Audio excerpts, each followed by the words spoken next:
অপু বিশ্বাস এবং বুবলির মধ্যে পার্থক্য এটাই, অপু সব করে না, বুবলি সব। কে কে বেশি শো অফ করেন, বুবলি না অপু বিশ্বাস? অপু বিশ্বাসের ভক্তরা বলছেন সব সময় বুবলি শাকিব খানকে নিয়ে শো অফ করেন এবং শো অফ করতে পছন্দ করেন, কিন্তু অপু বিশ্বাস সেটা করেন না। আসসালামু আলাইকুম রহমতুল্লাহ, সবাই কেমন আছেন? আশা করি সবাই অনেক অনেক ভালো এবং সুস্থ আছেন। সবাইকে স্বাগতম জানাচ্ছি আমাদের আরেক নতুন ভিডিওতে। প্রতিদিনের মতো আমি আফরোজ রিয়াদ ফারুকী। আজকের ভিডিও টাইটেল এবং থাম্বনেল দেখে আমি বুঝতে পেরেছেন আজকে কি বিষয়টা নিয়ে কথা বলবো। আজকে পুরোপুরি ভিন্ন ধরনের ভিন্ন একটা টপিক নিয়ে কথা বলবো। টপিক বলতে টপিক একই, তবে ভিন্ন বিষয় নিয়ে কথা বলবো।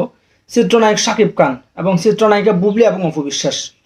আপনারা জানেন ইতিমধ্যে অপু বুবলি শাকিব খানের দুইজনে কিন্তু অতীত। আজকের এই ভিডিওটার মাধ্যমে আমরা কিছুটা হলেও জানার চেষ্টা করব শাকিব খানকে নিয়ে কে বেশি শো অফ করেন, অপু বিশ্বাস নাকি বুবলি। অর্থাৎ কে শাকিব খানকে নিয়ে বেশি প্রকাশ্যে আনেন বা বিভিন্নভাবে তার ছবি আপলোড করেন, বিভিন্ন জায়গায় তাকে একটু বেশি শো অফ করার